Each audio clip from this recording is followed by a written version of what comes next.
សួស្តីប្រិយមិត្តទាំងអស់គ្នាថ្ងៃនេះខ្ញុំមកណែនាំប្រិយមិត្តទាំងអស់គ្នាពីម៉ូតូមួយប្រភេទដែលមានឈ្មោះថា Yamaha Fazio ម៉ូតូ scooter បែប hybrid និងទាន់សម័យក្រុមហ៊ុន Yamaha Motor Ltd បានដាក់សម្ពោធនៅ model ជាផ្លូវការ Fazio ថ្មី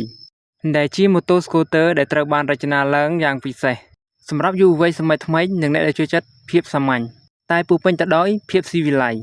Fazio ត្រូវបានបង្កើតឡើងតាមគោលគំនិតFresh, simple and modern design ដែលអនុញ្ញាតឲ្យអ្នកប្រើប្រាស់អាចតុបតែងគ្រឿងលេងបន្ថែមតាមស្ទាយផ្ទាល់ខ្លួនបានយ៉ាងងាយស្រួលហើយ model ប្រភេទមួយនេះវាមានជម្រើសច្រើនពណ៌ដូចជាពណ៌ស្វាយពណ៌ផ្កាឈូកពណ៌បៃតងនិងពណ៌សជាដើមសម្រាប់ចំណុចលេចធ្លោបំផុតគឺម៉ាស៊ីន Blucher 125cc Hybrid ដែលផ្ដល់នូវថាមពលខ្លាំងនិងការបើកបរដោយរលូនចង្កៀងខាងមុខរបស់វាជាប្រភេទអំពូល LED ដែលធ្វើឲ្យយើងមើលផ្លូវបានច្បាស់ល្អនៅពេលយប់វាមានមុខងារឆ្លាតវៃជាច្រើនដូចជា Wire Connect សម្រាប់ភ្ជាប់ជាមួយទូរស័ព្ទ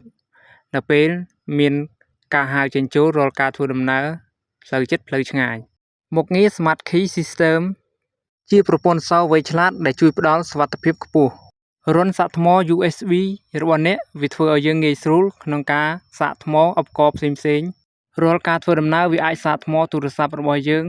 បានល្អប្រសើរទៀតផងមិនបារម្ភពីការអស់ថ្មទូរស័ព្ទទៀតឡើយ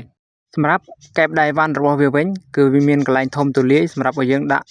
បានរបស់របរបានច្រើនទៀតផងសម្រាប់ប្រាង្គខាងមុខរបស់វាវិញគឺជាប្រភេទប្រាង្គ disc តើបងប្អូនយល់យ៉ាងណាដែរ